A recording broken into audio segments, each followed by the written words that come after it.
There have been a lot of quick Mustangs through the years, but some of the fastest ones ever are made by a man named Saleen.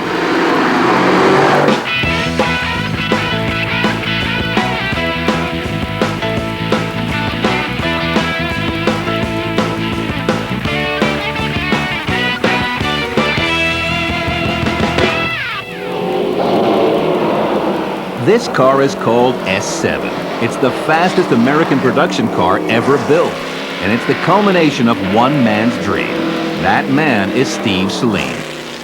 It's been very satisfying at some points in time to take a passion that one would have and turn it into a business that one could make a living at. To do the kind of cars that we do, I think you have to have more than a business. You need to have a passion and a big desire to carry it through. The S7 is a mid-engine 2,500-pound GT class race car for the street. It's the latest high-performance creation from Saleen Speed Lab, and its credentials are impressive. This carbon fiber body was developed using today's most advanced wind tunnel techniques. The Saleen design suspension uses lightweight components everywhere, and the massive 15-inch front and 14-inch rear brakes are race-ready. Despite the high-tech running gear, its lightweight steel space frame houses a pretty traditional engine. The block and heads are all aluminum, but the architecture is good old-fashioned Detroit-style horsepower, with 427 cubic inches, 2 valves per cylinder, and a camshaft in the block. At 6,400 RPM, this engine is making over 600 horsepower and feeding 550 foot-pounds of torque to the 18-inch rear wheels. At wide open throttle, this car top out at over 220 miles per hour. Now here's the good news. Steve Saleen will make you an S7 of your very own for around $450,000. So can we put you down for one? Obviously, the S7 isn't an entry-level muscle car. It's a world-class racing machine with just enough street-legal components to get through a DOT inspection. But the S7 is a perfect example of the Saleen mindset. First, they establish a benchmark of performance. Then, they design a car that hits that mark. Finally, when off-the-shelf parts can't do the job, they build parts that can. This is a corporate attitude that comes from years of endurance racing. Endurance racing is very good if you are in the business of building production cars, which is what we are. Endurance racing and sports car racing is one of the best you can on a production base, because what it does, it focuses on the weak parts of the car and allows you as a manufacturer to build a stronger car tomorrow. At nearly $500,000 a copy, there's not much chance you'll be fighting with an S7 for a parking space at the mall. But there are plenty of people who want the same kind of white-knuckles driving with a more affordable price tag. And for them, there's the Saleen S281. A perfect balance of Detroit's best ideas, raised to a higher level by the high-performance fanatics at Saleen. The S281 is just one of a parade of Saleen supercars that have re-established the Ford Mustang as one of the winningest cars on America's racetracks, and a kick-in-the-pants street fighter. The S7, the S281, and all the other Saleen cars grew out of Steve Saleen's dream of building his own brand of muscle car. A dream that dates back to 1984, when Steve was a young man with a need to go fast. And Ford was a company whose performance image was in desperate need of rebuilding. We'll go there when the American muscle car returns.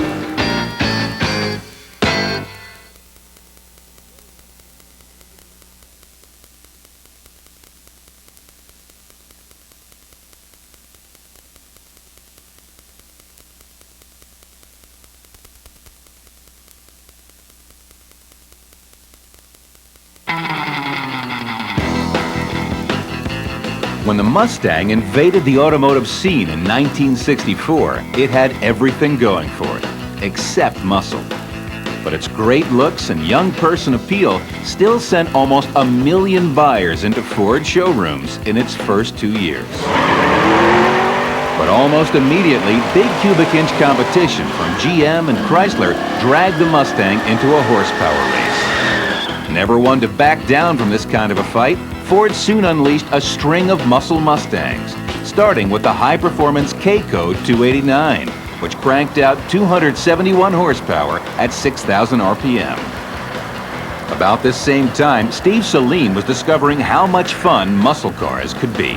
Growing up as a kid in Southern California, I grew up looking at all the hot cars that were coming out, primarily from Detroit, but then looking at Porsche was big, looking at Ferraris, Lotus.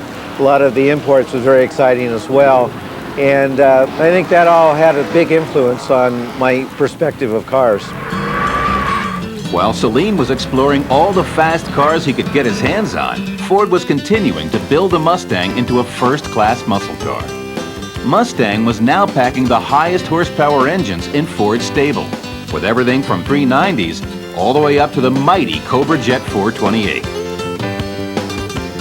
But as potent as these ground pounders were, the Mustangs that grabbed all the attention were the ones built and raced by the godfather of American sports car racing, Carroll Shelby.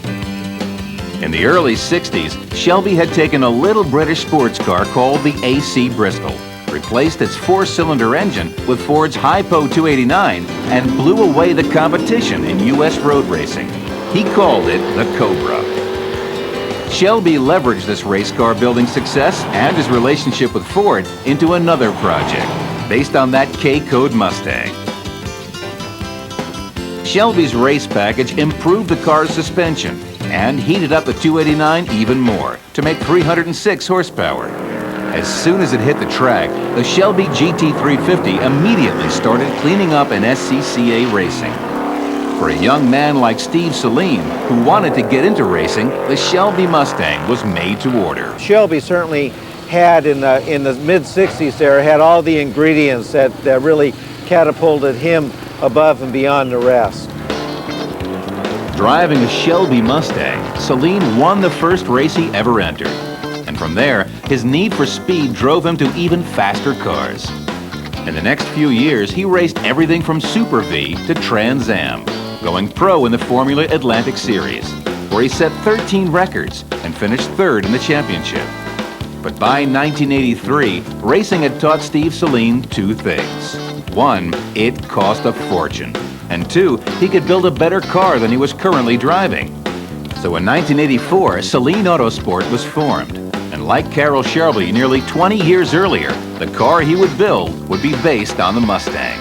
I had always had an affinity with Ford. Mustangs were close to my heart. Knowing what the base car represented and where I could take the base vehicle from a performance standpoint, decided that we'll go down the road with Ford here. Saleen's first-generation Mustang included a full aero package and his own racecraft suspension, along with a few creature comfort upgrades. At a little over $13,000, the first edition Saleen sold just 3 cars. But a tradition had been born that year. Ultra-quick Fords from Saleen, every one of them with its very own Saleen sequence number.